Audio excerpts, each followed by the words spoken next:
नमस्कार।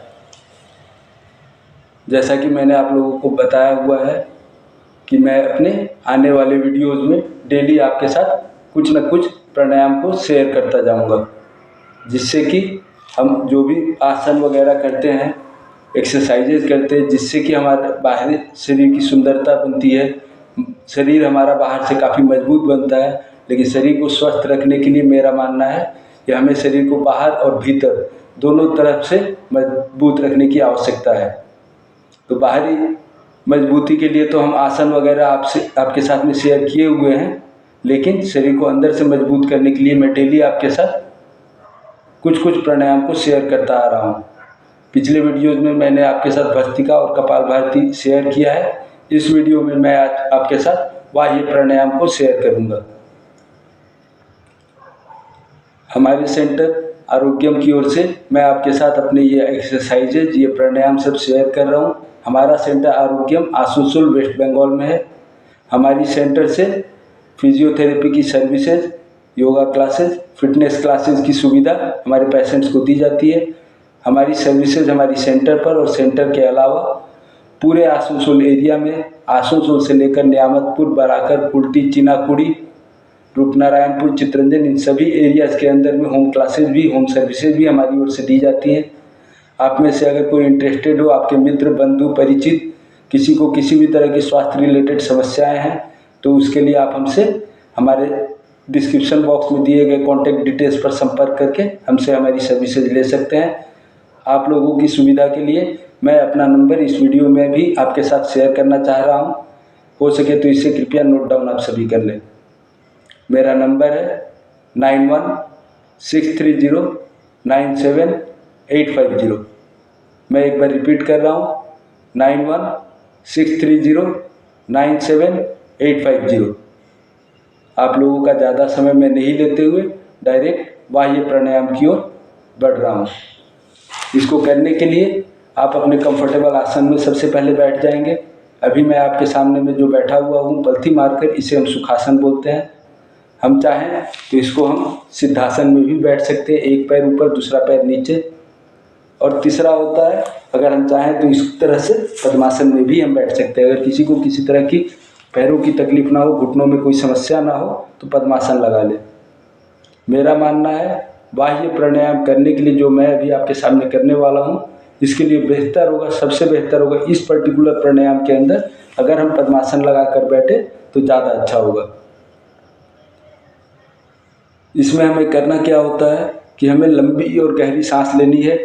सांस लेने के बाद में सांसों को छोड़ देना है। जब हम सांसों को छोड़ते हैं तो छोड़ने के क्रम में लास्ट समय में थोड़ा सा एक झटके के साथ स्पीड से अपनी सांस को निकालेंगे बाहर की ओर। और जैसे ही हम सांसों को निकालते हैं, अपने शरीर को 3 जगह से बंद करते हैं। पहला जगह होता है हमारा ये पोर्शन, इसको गले की हड्डी के साथ इस तरह से लॉक करेंगे। दूसरा होता है हमारा नाभि का एरिया, वहाँ से हम पेट को भीतर की ओर खींच लेंगे। और तीसरा होता है हमारा मल द्वार। जैसे गाय भैंस को आप देखते होंगे, मल जब वो त्याग करती है तो उसके बाद में अपने एनस पॉइंट को सिकुड़ती है, उसी तरह हम अपने मल द्वार को भी भीतर की ओर खींच के रखेंगे। ये तीनों हिस्सा जब हम सांसों को छोड़ते हैं, पूरी तरह से छोड़ देते हैं, उसके साथ ही तीनों जगह से शरीर को हमें लॉक करना होता है। 1, 2 और तीसरा हमारा मल द्वार। पहला गले के पास, दूसरा नाभि के पास, तीसरा मल द्वार को। और सांसों को रोक के रखना होता है। कम से कम 10 सेकंड तक इसको रोकें। और जैसा आहिस्ते आहिस्ते हमारा सामर्थ्य बढ़ता है, इसे और भी ज़्यादा समय तक के लिए हम रोकेंगे। रोकने के बाद में जब तक हम रोक सकते हैं, उसके रास्ते से तीनों जगहों के लॉक को हम खोल देते हैं। पेट से हमारी कोई भी तरह की जुड़ी हुई समस्याएं हैं, पाइल्स वगैरह की समस्या है, सेक्सुअली अगर किसी तरह की कोई कमजोरी है, तो उन सभी चीज़ों में इस प्राणायाम से हमें काफ़ी ज़्यादा लाभ प्राप्त होता है। इसको कम से कम 10 सेकंड तक रोकेंगे जब हम लॉक करते हैं। उसके बाद अपनी सांसों को जब छोड़ते हैं तो तीनों जगहों को फिर से खोल देते हैं, सामान्य स्थिति को ले लेते हैं। और इस प्राणायाम को हम कम से कम 5 बार किया करेंगे। चलिए एक बार मैं आपके साथ में करता हूँ।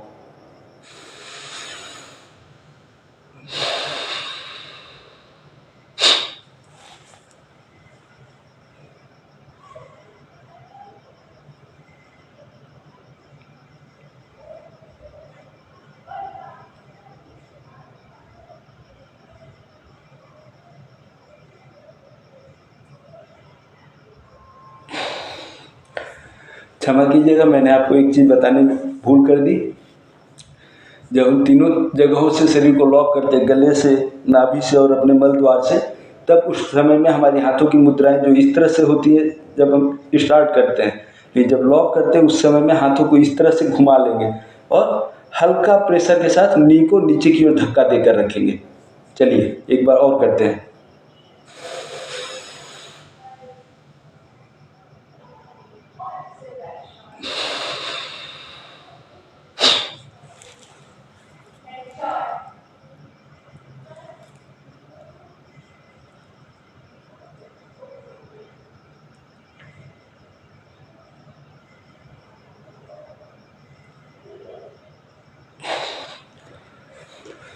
इस तरह से इसे हमें कम से कम 5 बार करना होता है।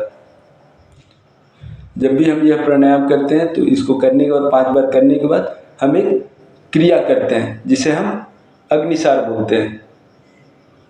उसमें हमें क्या करना होता है, लंबा सांस लेना है, उसी तरह से सांसों को छोड़ना है। छोड़ने के बाद में इस शरीर को हम यहाँ से लॉक करेंगे गले के पास से, और पेट को सांस रोके हुए पोजीशन में भीतर और बाहर की ओर खिलाना होता है। आप बोल सकते हैं जैसे हम दही वगैरह, मट्ठा वगैरह को देखते होंगे पुराने समय में, हमारी दादी, माताजी वगैरह जब घर में दही को महती थी, तो उसी तरह से हमें अपने पेटों को महना होता है, भीतर और बाहर की ओर खिलाते रहेंगे।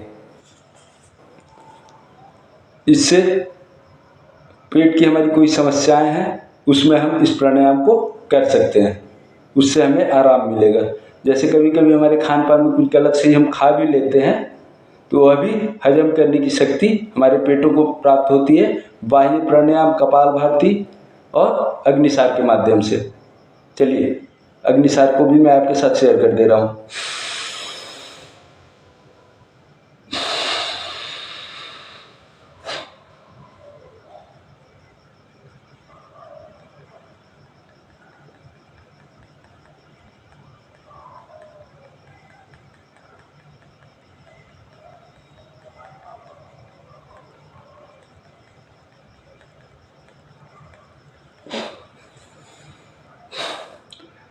और एक बार करते हैं।